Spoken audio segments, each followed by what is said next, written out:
Support for the show comes from Carolina Forward, a nonpartisan organization dedicated to building a more equitable, democratic, and prosperous North Carolina. You can learn more about their vision and values at carolinaforward.org. North Carolina State Highway Patrol. What cigarette do you smoke, Doctor? A contributing factor to our juvenile delinquency of today. Rock and roll has got to go. And welcome back to the Hometown Holler. I'm Daniel Ayers. And I'm Quinn Ray.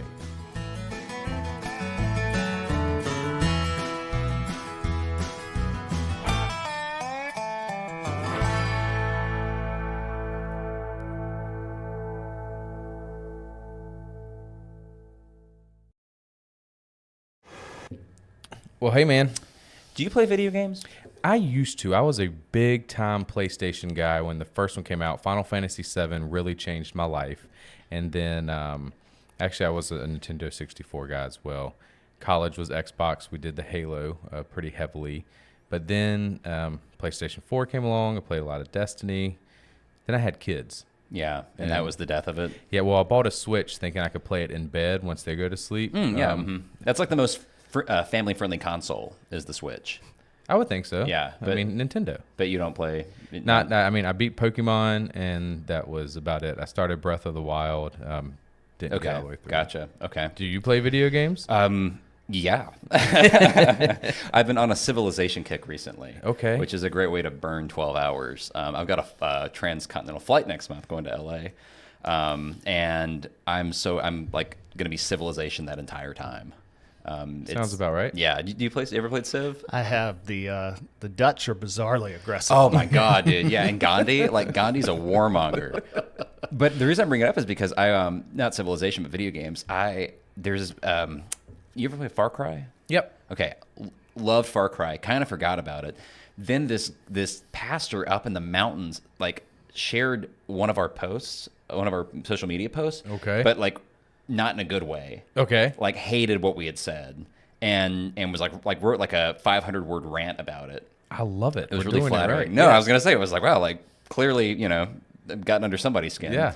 And I was scrolling through reading this post, and then I realized, oh my gosh, this guy, this pastor, he looks like the villain from Far Cry 5. He looks like the cult leader. And there's the full circle. Yeah, and so I've been playing a lot of Far Cry 5, which is the unintended consequence of this guy raging at us. It's a great game. Sure. Yeah, anyway. Okay, so transition from that is today we have on the show somebody that you and I have been admiring from afar for a while. Yes. Since well before we started the Holler. I mean, it was one of my go-to places to see what's happening in North Carolina. Yeah. Check out Cardinal Pine. Absolutely, and I'm sure some of our listeners are readers, subscribers of the Cardinal and Pine. But today we have the pleasure of chatting with Billy Ball, which, by the way, I love alliteration. Whoever they knocked the park out of that. Your mom, dad, whoever it was, Billy Ball. That's great. I've been blessed in that realm. Absolutely. Billy's award-winning journalism spans politics, government, education, criminal justice, the environment, and immigration. Among other places, he has bylines in the Washington Post and the Atlantic. Today, he serves as senior community editor at Cardinal and Pine, where he helps make sense of really complicated issues that are impacting all North Carolinians. And today, he is joining us to discuss the role of the media in politics, bias in journalism, and the future of journalism. Before we were on the air, we were kind of bantering, and I was like, we should title this episode Journalists, Friend or Foe. I like it.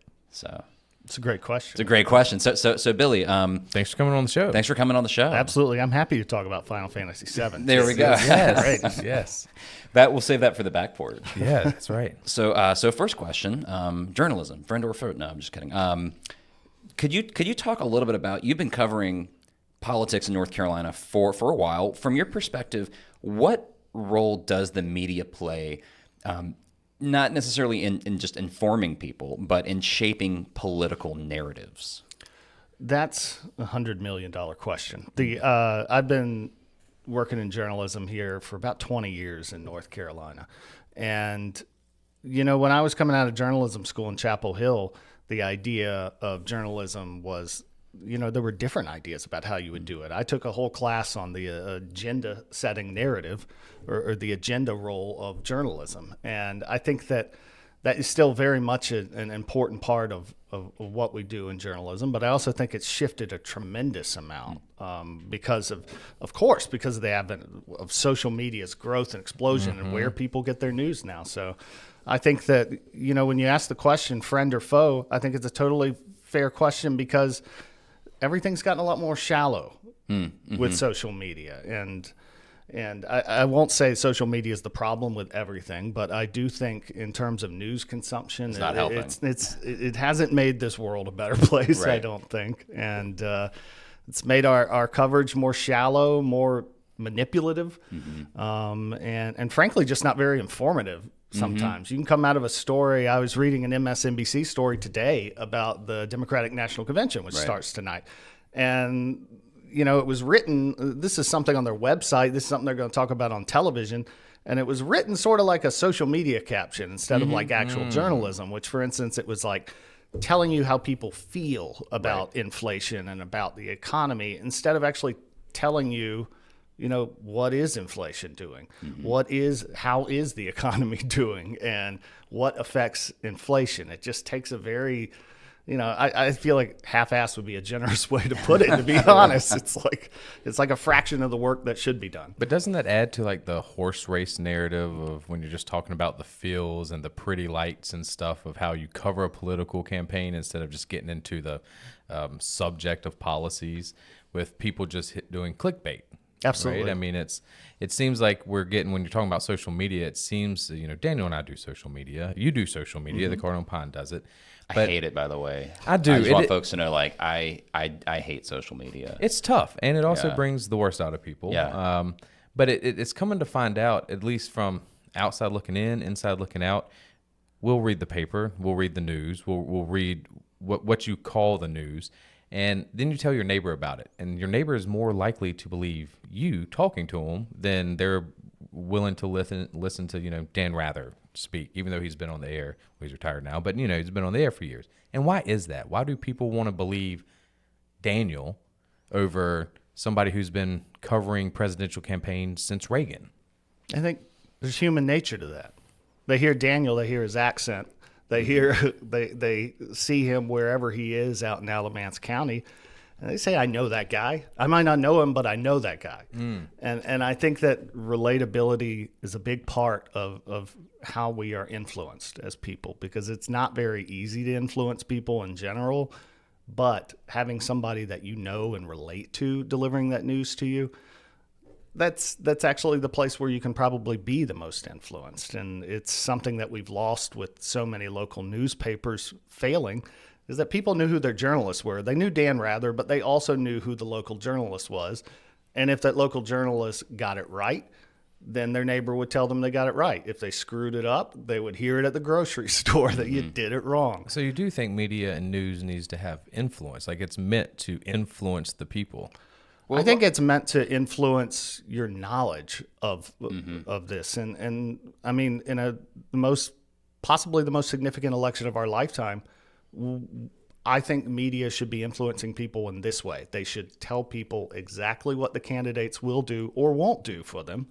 That's how you influence them, and then let them make up their decision. At Cardinal Pine, we're openly left-leaning in the opinions I write. I think it's really important to tell people that. Don't trick them. But the way that I want to influence people is they go into that voting booth and they say, I know exactly what Kamala Harris means to do with regards to my grocery bills, with regards to child care, and I know what Donald Trump will or won't do. And therefore, I can make a decision that's right for me.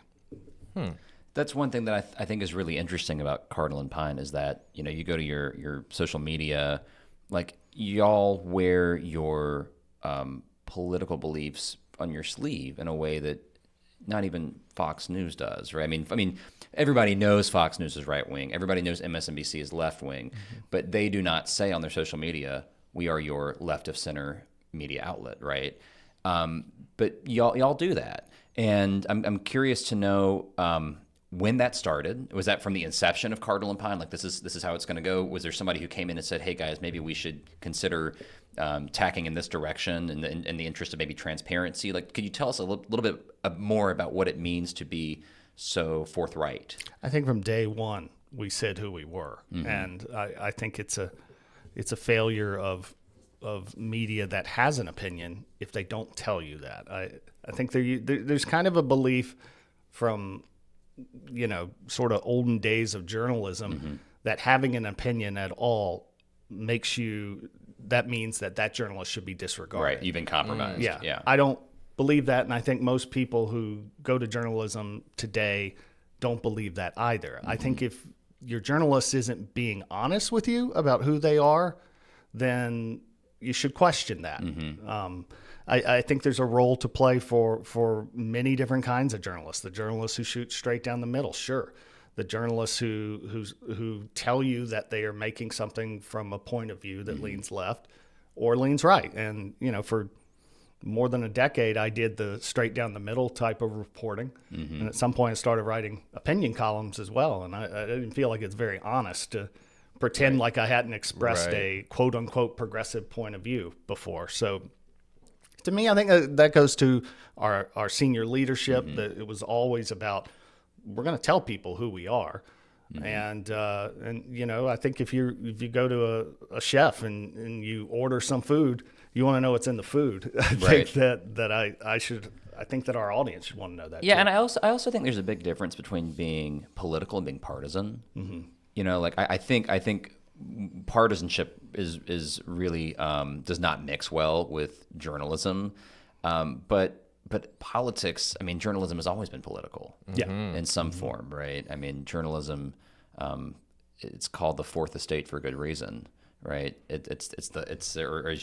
were hanging out last weekend, and Quinn reminded me that it's the fourth branch of our government, right? It's intricately connected with our society, with our politics. Well, we're trying to do the checks and balances, right? Where they report this is what the government's doing, enough so if they're doing it great, we applaud them, we being the public, or if they're screwing up, the public's like, all right, we're done with this shit. We're going to vote you out, trying to sway where it goes. But I feel like it's gotten away from really the fourth branch of trying to keep political checks and balances as more as just like entertaining. Yeah.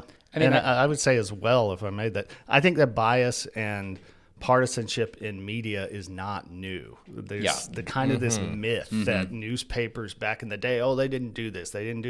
If you live in North Carolina, you know who the News and Observer is. Yep. And for decades, they were the mouthpiece of white supremacy. Yeah, it was South. Josephus Daniels, right? No, not just who I'm thinking of. Who was the...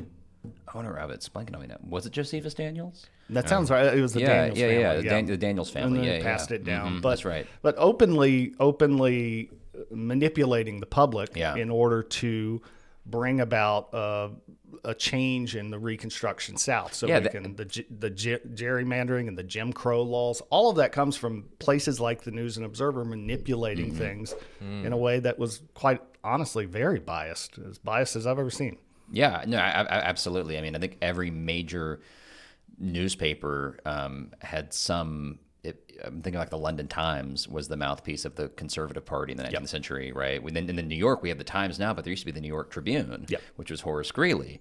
And, Karl Marx wrote for the New York Tribune. Most people don't know that, right? So like you're saying, there's not this mythical past. I think people think of like Walter Cronkite, and they have this idea that, there was a time when we could all set aside our differences and just believe whatever Walter Cronkite said. Well, it was because everybody was watching him. There wasn't as many outlets. Everybody turned their TV on, and there it was. Yeah, and I think that maybe there is some truth to that past, a past where we all could disagree on the same facts, where we could, we would draw different conclusions from, do we want to be in Vietnam? But nobody was saying we're not in Vietnam. Right. So where Trump is still our president. Yeah, and like I'm a big admirer of Edward R. Murrow, and I sometimes will go back and like when I'm feeling really nerdy, we'll watch some of his person-to-person episodes or like his takedown of McCarthy. And going back to what you were saying in terms of journalism now versus journalism then, and media now versus then. I know, Quinn. I know, but you hang out with me. Yes, you're right. I love you. I love you for it. And I think that like the dichotomy seems to be that now everything is about information, whereas then there did seem to be a reverence of knowledge. Right, and then it's like now media just traffics in information, and knowledge is not. Maybe because nuance is it just takes too long. I don't know. I feel like I'm sermonizing, but it's the next step in reporting on something is to not just tell you what happened, Right. but to tell you how this fits into Right, a the larger context. Yeah, exactly. And I think that's an essential part of the job. And if you have a story, and I'm going to use Donald Trump as an example, because he will walk out and tell you that it was sunny outside when you were standing there and it was raining. Mm-hmm. If you have a journalist who reports, Donald Trump says it was sunny outside, the meteorologist says it was raining, and that's it. You just quit. Mm-hmm. I think the job of a journalist is to also use their eyes and their ears and to tell you it was not sunny outside. Right. I'm using that example because Trump lied about the weather at his inauguration. And the crowd. Yeah, and the crowd size. Just like things that were demonstrably like, we can measure this. Well, we had this conversation last weekend when we were hanging out on Quinn's back porch, just kicking it. And I was trying to figure out, like, I'm curious to hear your thoughts on this. There are many major media platforms that I don't consider journalism. Like, I think there's a difference between media and journalism. Do you think that is a real dichotomy? Is that a distinction without a difference? What do you think there? Absolutely. You wouldn't consider TMZ journalism in a lot of ways. I guess maybe like CNN journalism? They've pushed it a bit, in my opinion. Their willingness to allow people to go on the air and just lie unchecked for hours. Mm-hmm. To me, it's a failure, so I question it. Like, I don't know that I consider MSNBC to be journalism. Yeah, I've got the same questions about them. And I think that a huge organization can have very talented journalists working for them. For sure. I'm speaking big picture here of the organ. Not, I'm sure there are certain people within who do really important investigative stories and move the needle. And is it because they just put the surface level information out there? We just get ankle deep into it? Or is it because they're not fact checking? I mean, that's one of my things. I was talking to Dad on the way here, and Dad, he just nonstop bitches about why aren't people calling Trump out about his lies? Why isn't the media doing this? The debate's a great example. Perfect example. Why do you think? I mean, I'm having you speculate here. I mean, you are an editor of a news source, and why do you think nobody went after that and they just beat up Biden and didn't even check on Trump? I think that there's in media, especially in for-profit media, because let's not pretend it's not a business. Right. They're out there to make money. It's a public good, but they're out there to make money too. And there's a great concern about appearing biased when you call out one side for being dishonest about this. And really, yes, Democrats spin things. Occasionally they get things wrong, and some of them lie too. Sure. But the comparison right now between Trump's Republican Party and the other side on dishonesty, if you pretend the two are the same, then I think that your vision is skewed as a journalist. Mm-hmm. And so when it comes to that fact checking, if they are just going to fact check Trump, they're going to get called biased, and that's a huge concern for them. They are trying to get Republican eyes on them. They are trying to get Republican readers. So I think it's a big concern for them. And sometimes I think in some senses there is some laziness involved too. Mm-hmm. There's not much time for each reporter to do their job. There's an assembly line. So they don't have time to give you the big picture or to tell you the context and tell you about the dishonesty of some of these statements. It takes a little bit more work. Well, and the velocity of these lies, it's one after another. I mean, it's like almost practically impossible to set the record straight because he's so dishonest so fast. I mean, I think just today he came out with Taylor Swift endorsed him. Right, and he shared an AI picture of Taylor Swift. Wow. Yeah, 100%. And I just don't understand why, even like Fox News, somebody who is the pal, the right side, just being like, bro, that's a lie. And it's really making the public trust less, even more so. I think I was reading somewhere where it's like, only 32% of Americans trust the news. Every 4 in 10 just completely distrust it. They're just over it. How do we merge that? How do we get back? I want to qualify that because I think it's a bit like Congress, where it's like 20% of people like Congress and 80% hate Congress. But if you ask people, do you like your congressman?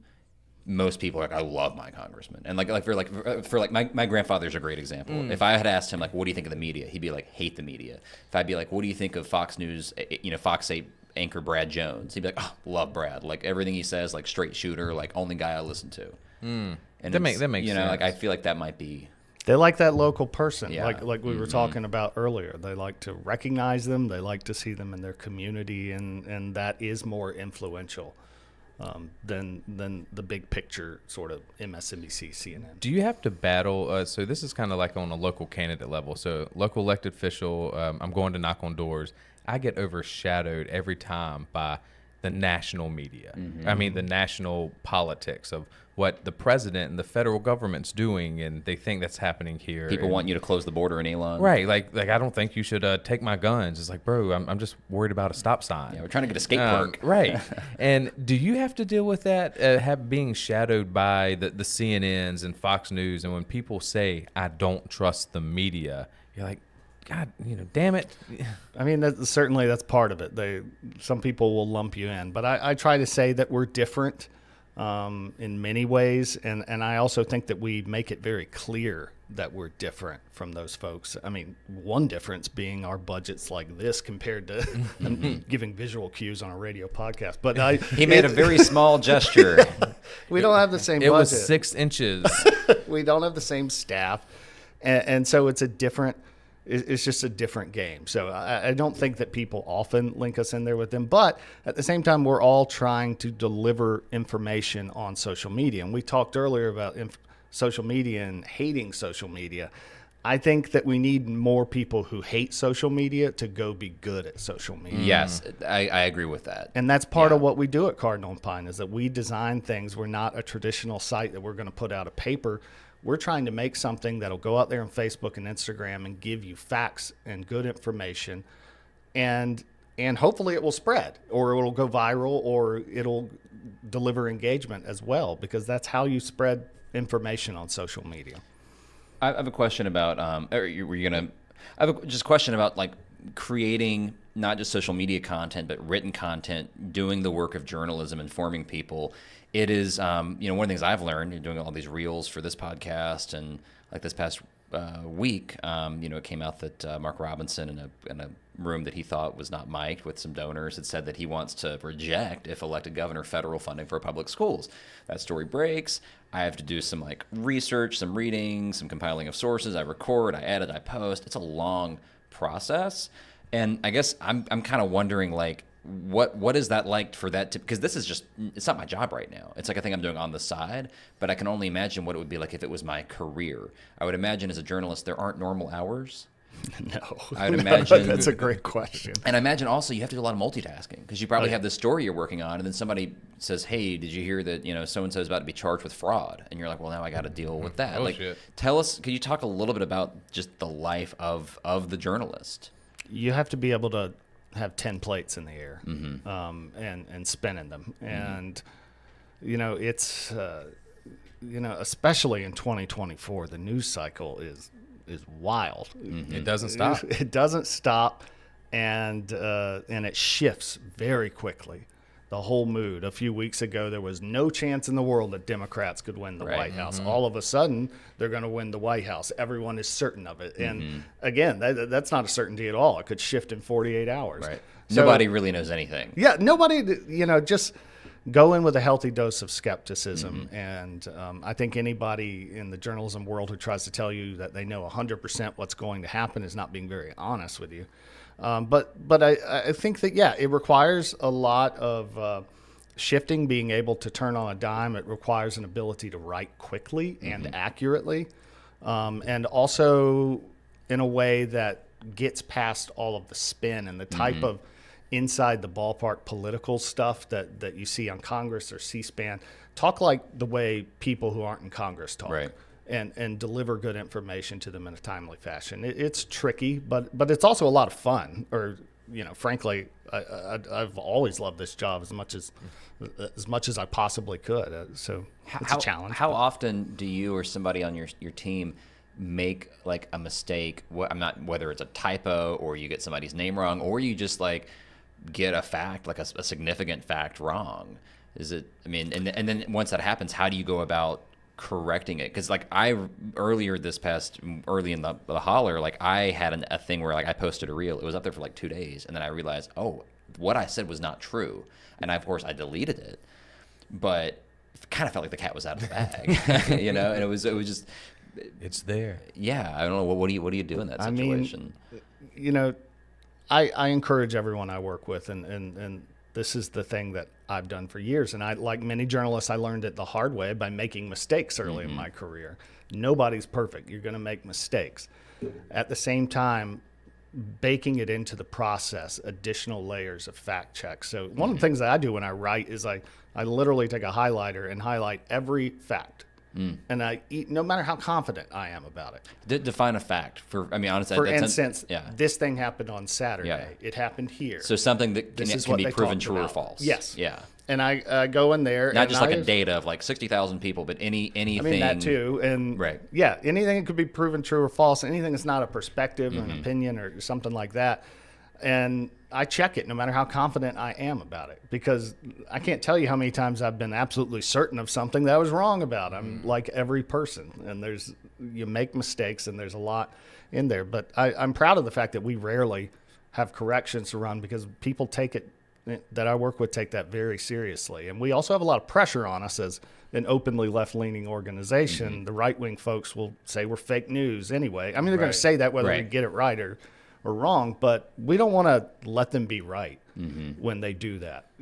Don't give them fuel for it. So we take that very seriously. And I know most journalists do as well. It's a very, very serious thing. And I think the most important thing when you do make a mistake is you need to be 100% honest and authentic with your audience. We make a mistake. People understand when other people make a mistake. As long as you don't do it too much as a journalist, your audience will forgive you if they see that this is, you're credible generally, and also you're honest with me when you mess up, because you're going to. You could be, I guarantee Cronkite, as brilliant as he was, made mistakes. Yeah. So, it's how you handle those mistakes, I think, that sets you apart as a journalist, and how you learn from them. So do you still believe that you said that you believe journalists want to be honest and continue moving? And I think you came from a different generation of growing up. You were one of the last ones of going through journalism school at Chapel Hill without having social media, and seeing how to. There's no doubt you could write and get a rise out of people that way, but now we can visually do it, and we know it's the clickbait. Do you think the new journalist and journalism that's moving, that people are writing in such a way not to give the facts, but to give the story of this is what you want to hear? That echo chamber, is that what you're referring to? Yeah, to a degree, in the sense they're writing. They don't care if they're right or wrong. They just know that this is what my people want to hear. I think if that's why you go into it, you should probably get out of the business. But I know that there is money to be made by doing that. So again, I think that it's like we said, it's in some cases it's usually a for-profit model. And I'm not saying every nonprofit journalism organization is great or every for-profit is bad. I'm just saying that there is a motivator in there that is not just about the public good. It is about finding ways to get the most eyes on your content and keep them coming back. And Fox News is brilliant at that. I mean, they just make up stuff all the time, and eventually they pay for it when they got sued by the voting machines for all the lies they told after 2020.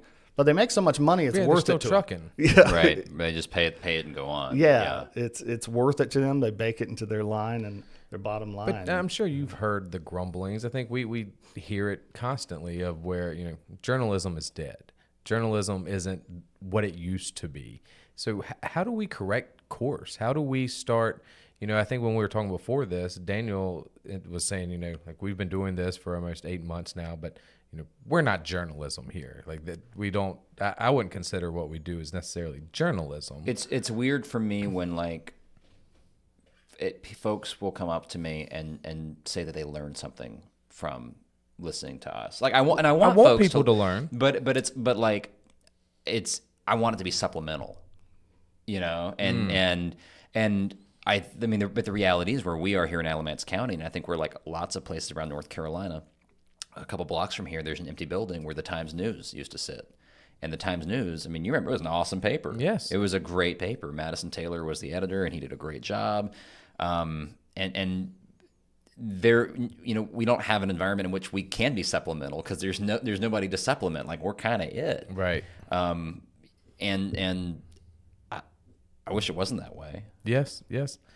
I mean, you hit the nail on the head. Like, there are, you're doing this. I would imagine you guys aren't becoming millionaires off of doing hometown. Well, Quinn doesn't think so. But. You have time. You've only been around a little while.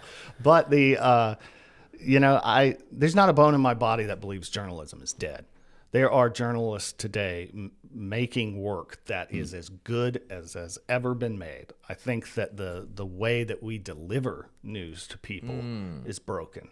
I think that people are getting their news from Facebook, from Instagram, from X or Twitter, and TikTok. And for better or for worse, and mainly I think for worse, it's just not trustworthy, and it's all dependent on an algorithm that's meant to make you outraged. But there are incredible journalists out there making work. We just have to do a lot of work to figure out how we get that information to people where they are, because they're not coming out and subscribing. They're not picking up the paper at the box. You have to go to them, and you have to break down the walls. And that's what we try to do at Cardinal Pine. But to go to folks and to break down those walls, that requires resources. That requires financial resources. And it's kind of like, I feel like it's like a chicken or an egg thing, where it's like, well, we gotta expand our market and reach people, but to do that we need resources. But to get these resources, we gotta find new people. We gotta engage subscribers. Like, we're kind of running into that. Like, we're trying to monetize this and engage folks, because we've built something that we think is valuable, and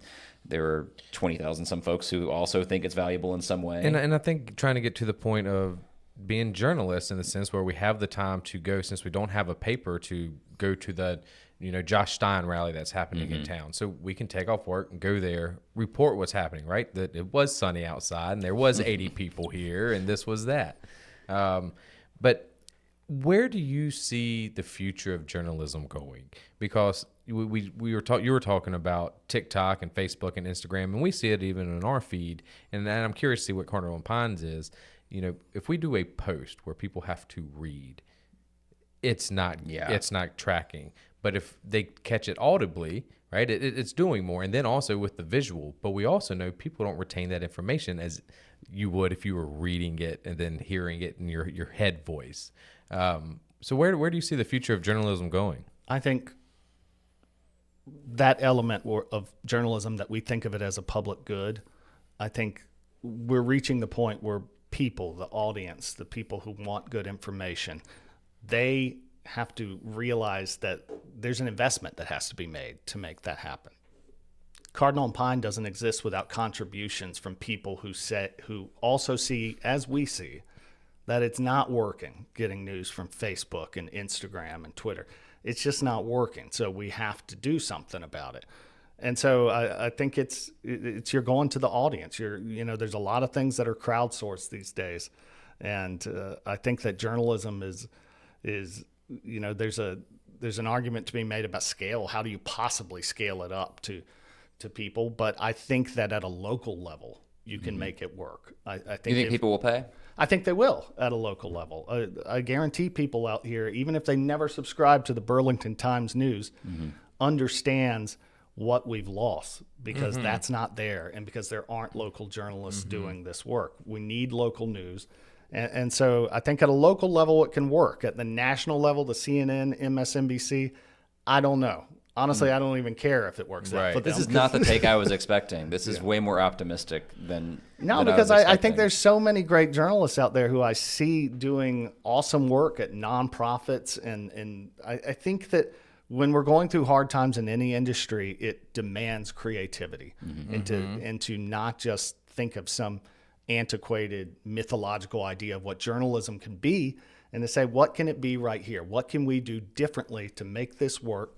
And how do we get it to the audience and make it work financially as well? I do question how we make it a money-making enterprise. Sure.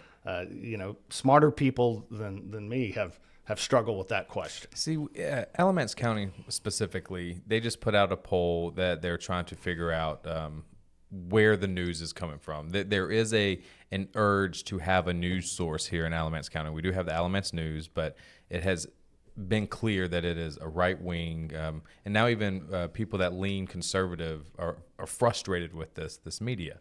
So let's say Cardinal Pine says, yeah, we'll do this, but right in your bio it says we're left-leaning. How do you get away from people being like, we don't need that here. That's just going to be biased news. But everybody still wants to know that, Michael scored 4 touchdowns at the Eastern Alamance football game. But how do you can report that, but then they'll still say, I hate you, because the next thing you know, you were at a Stein rally and not a Mark Robinson rally. I think, for us at Cardinal Pine, we're brand new, so we don't have the staff yet to go in every county. But I think that how you break through that is by having feet on the ground. And when people meet a real person. Humanizing yourself. You humanize it. You say, I'm a journalist, here's what I do. I'm not some faceless figure down there. I'm from Elizabeth City, North Carolina. I've lived here my whole life. Obviously, you hear me talk, I'm from North Carolina.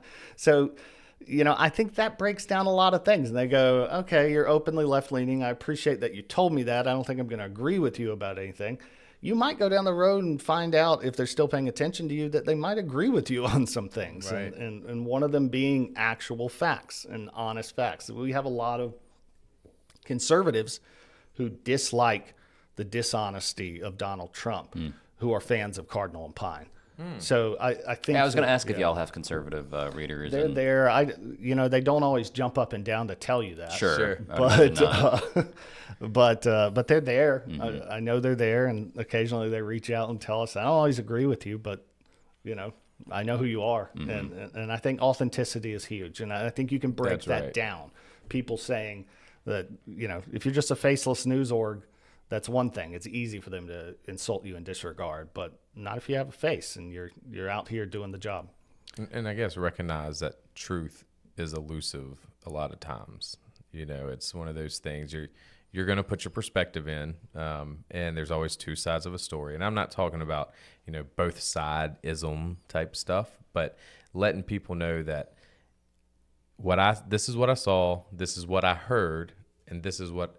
Do you put in, this is what I think they meant, or does that start hitting you into that biased media? It depends on the way. That's a tricky thing to do as a writer, on what you think they meant. But I think that's a big part of the job too, because politicians love a dog whistle, and they love an obscure sort of statement that doesn't commit them one way or the other, but can send a positive signal to multiple sides. They're very calculating with their words. So sometimes you have to parse the words for the audience, and I think that's a big part of the job, and it's necessary, and your audience appreciates it. Paints the picture. So I do think we're coming up on time here. I had one last question. I'm sure Daniel's got some follow-up real quick. What are some news sources, local North Carolina news sources, other than Cardinal and Pine, of course, that you think people should listen to, that you trust, that you feel like they're doing the work of the people? Now, aside from Hometown Holler, because I know y'all say you're not. I know you say you're not journalists, but y'all are doing a dope job. Oh, thanks, all man. the time. Thank you. You got good information. I think there are a lot of great places you can look. You can look to ProPublica. You can look to Carolina Public Press, does really great work as well. North Carolina Newsline. If you've been reading The Assembly, great work that they do. It's a little bit longer format, so a little different, and there are also some really good local TV stations. I think WRAL, for my money, is as good as any. Yeah, WRAL does a really, really good job. They do a really good job. And also, I know I was talking about the sort of dark history of the News and Observer earlier, but they do some great work as well. Oh, for sure. And I think that they confronted their past. No, I definitely do not associate them with the Wilmington coup. Like it's a different. There's no that's all in the rearview mirror as far as I'm concerned. No, I think we really are lucky on a statewide level with our media ecosystem. I think you could do a lot worse looking around the country than North Carolina, and you're a big part of that. But there are huge holes locally. Yes, that Times News office that is empty down the street. It's a huge hole, and I think that there's 100 Times Newses out there in different towns in North Carolina that aren't here anymore, and it hurts. Yeah, and there's a lot of local corruption that goes on because of it. Yes. So, folks, if you are interested in helping us fill that hole, consider becoming a patron of the Hometown Holler. We call it Friend of the Holler, is the term we coined for it. But you can go to our Patreon at www.patreon.com/the Hometown Holler, and you can help us make a better North Carolina one conversation at a time. And in return, we'll get you cool stuff. We'll get you some bonus content, like a back porch episode, which we're about to cut with Billy here. He's going to hang out a little bit longer, and we're just going to shoot the proverbial breeze.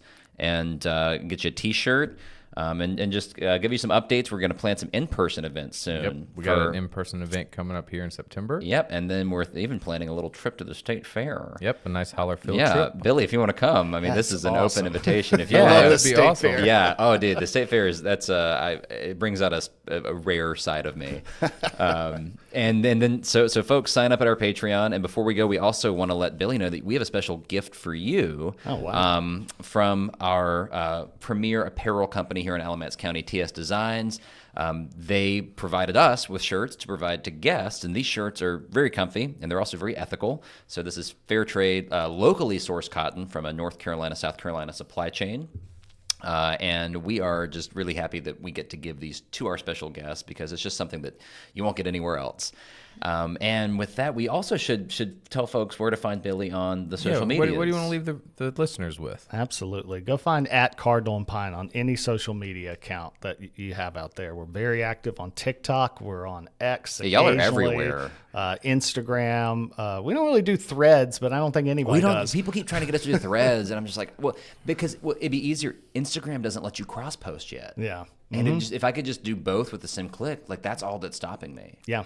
Yeah. So also let me mention as well, we have a newsletter. It's award winning. We won first place at the Press Association for it. I write it 3 times a week, and you write it?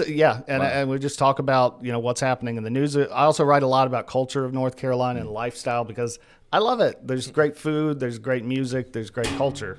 Sorry, that was good. And so with passion. Yes. So check out the newsletter as well. It's totally free. And we can find that on your website? Absolutely, you can. Well, hot damn. Thanks for coming, Billy. Yeah, thanks, Billy. Absolutely. Thank you.